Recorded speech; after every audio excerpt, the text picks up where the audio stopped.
ఆరోగ్యాభిలాషులందరికీ నా హృదయపూర్వక నమస్కారములు. మంతెనాస్ కిచెన్కి స్వాగతం. సోఫ్రీ టేస్టీస్ కార్యక్రమంలో భాగంగా ఈరోజు తెపాలా బిళ్ళలు చూడబోతున్నాం. ఇది ఏమిటి అనుకుంటున్నారా? మనకి నూనె పుట్టకముందు మన ముత్తాతలు చక్కగా ఎప్పుడన్నా వేడివేడిగా కారంగా తినాలన్నప్పుడు ఈ స్నాక్ తయారు చేసుకున్నారనమాట. అందరికీ బియ్యం ఉండేవి. ఆ బియ్యాన్ని రవ్వ చేసుకుని పుల్ల పెరుగు ఉండేది ప్రతి ఇంట్లో. దీంతో తడిపెట్టి అందులో కాస్త పచ్చిమిరపకాయలు, అల్లం, జీలకర్ర ఇట్లాంటివి వేసి దానిని కాల్చుకోవడానికి నూనె లేదు కాబట్టి పొయ్యి మీద గిన్నెని ఇట్లా బోర్లించి, మీరు చూడండి కనపడుతున్నది కదా, పైన గుండ్ర భాగం ఉంటుంది కదా బోర్లించినప్పుడు, అది వేడెక్కిన తర్వాత దానికి కొంచెం మేగడ జిగురేదన్నా రాసేసి దాని మీద ఇట్లా కాల్చేవారండి. తెపాల మీద కాల్చారు కాబట్టి ఈ హాట్ పేరు తెపాలా బిళ్ళలు. ఈ తెపాలా బిళ్ళల్ని నా ఫేవరెట్ హాట్ అనుకోండి. నేను సంవత్సరంలో ఒక 10-15 సార్లన్నా ఏదన్నా ఊరు వెళ్ళినప్పుడు 2-3 రోజులకి సరిపడా అట్లాంటి పట్టుకెళ్ళటం, రోజుకు ఒక అరడజనో 10-15 తినేస్తే భోజనంలాగా అయిపోతాయండి. అందుకే బియ్యం రవ్వ కదా అందులో, అంచేత చాలా బాగుంటాయి. పైగా పుల్ల పెరుగుతో చేస్తాం కాబట్టి మన ఫాలోవర్స్కి ఉప్పు లేని నోటు అస్సలు అనిపించదు. 100కి 95 మందికి అసలు ఈ హాట్ ఒకటి ఉందని అసలు తెలియదు. అంచేత మీరు ఇది స్పెషల్ హాట్ మన న్యాచురోపతి ఫాలోవర్స్కి. ఒక్కసారి దీన్ని రుచి చూశారంటే ఇక నెలకోసారి 2 సార్లు వీటినే చేసేస్తూ ఉంటారు. అసలు బంధువులు వచ్చినప్పుడు కనుక పెడితే ఏమిటి అని భలే అడిగేస్తారనమాట. అలాంటి టేస్టీ తెపాలా బిళ్ళలు హాట్ని, మంచి స్నాక్ని మనం చూద్దాం.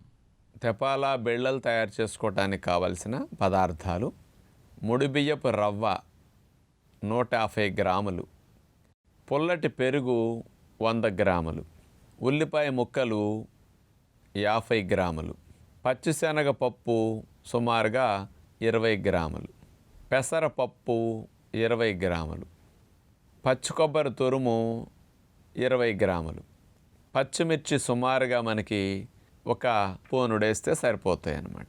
జీలకర్ర టీ స్పూనుడు. తయారు చేసుకునే విధానం చూస్తే ముందుగా ఒక బౌల్ తీసుకుని పుల్ల పెరుగు, చిక్కటి పెరుగు అందులో వేసాం. పచ్చిమిర్చి ముక్కలు, ఉల్లిపాయ ముక్కలు, పచ్చి పెసరపప్పు, అట్లాగే పచ్చిశనగపప్పు, అందులో ముడి బియ్యపు రవ్వ, ఇవన్నీ వేసి పుల్ల పెరుగులో ఒక 5 అవర్స్ 6 అవర్స్ నానపెట్టుకుంటే చాలా బాగుంటాయి అన్నమాట.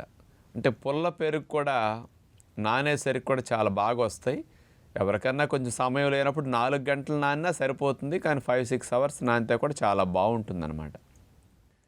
ఇందులో మనం జీలకర్ర వేసేసి పచ్చి కొబ్బరి తురుము 2 టీ స్పూన్లు, ఒక 20 గ్రాములు అంటే అట్లా వేసాం.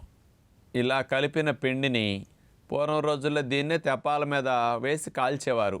ఇప్పుడు మనం నాన్ స్టిక్ పాత్ర తీసుకుని, ఇక్కడ మనం మేగడ వాడలేదు, మేగడ వేసే కాల్చుకోండి అని నా సలహా అందరికీ. చాలా బాగుంటాయి మేగడ వేసి కాలిస్తే మాత్రం.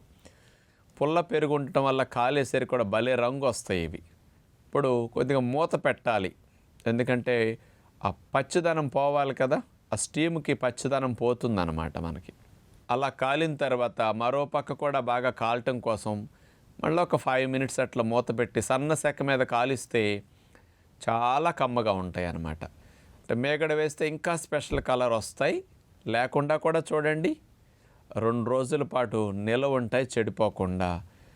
చాలా స్పెషల్ టేస్ట్ ఇచ్చే హాట్ అన్నమాట ఇది. అనేక సార్లు ఇట్లాంటి వాటిని చెప్తూ ఉంటాను, చేపించి చూపిస్తూ ఉంటాం కూడా. అంచేత ఇట్లాంటి స్నాక్ని మన ఫాలోవర్స్ అందరూ చక్కగా చేయండి. పుల్లటి పెరుగు ఉంటేనే ఉప్పు లేని లోటు అస్సలు తెలియదు అనమాట. ఇక్కడ ఉప్పు లేదు, నూనె లేదు కాబట్టి మనకు అసలు హాని ఉండదు. చక్కటి ముడిబియ్యపు రవ్వతో మనం చేసుకున్నాం కాబట్టి అందులో కాస్త పెసరపప్పు, శనగపప్పు ఇట్లాంటివి వేసుకున్నాం, మంచి రుచిగా అనిపిస్తాయి. పచ్చిమిరపకాయ, అల్లం ముక్కలు కాస్త పంట కింద పడుతుంటే తినేటప్పుడు ఆ పుల్ల పెరుగు కాంబినేషన్లో చూశారు కదా, నూనె లేకపోయినా ఎంత కలర్ఫుల్గా వచ్చేసాయో. మరి ఇప్పుడు మనకి నూనె లేకుండా నాన్ స్టిక్ పాత్రలు వచ్చేసాయి కదా కాల్చుకోవటానికి. అంటే ఎలక్ట్రిక్ ఓవెన్లు, ఎయిర్ ఫ్రైయర్స్లో కూడా ఇట్లా కాలుతాయి, కానీ వాటిలో ఎక్కువ హీట్కి గురయ్యేసరికి పోషకాలు పోతాయి, కాస్త విలువలు తగ్గుతాయి, మనకి హాని కలిగించే ఫ్రీ రాడికల్ ఫార్మేషన్ వస్తుంది. కాబట్టి మనం వీటిని నాన్ స్టిక్ మీద ఇట్లా కాల్చుకోవచ్చు. నాన్ స్టిక్ మీద ఇట్లాంటి వాటిని తయారు చేసుకుని మనందరం తినగలిగితే చాలా కమ్మగా ఉంటాయి. మరి అందరూ ప్రయత్నం చేస్తారని ఆశిస్తూ నమస్కారం.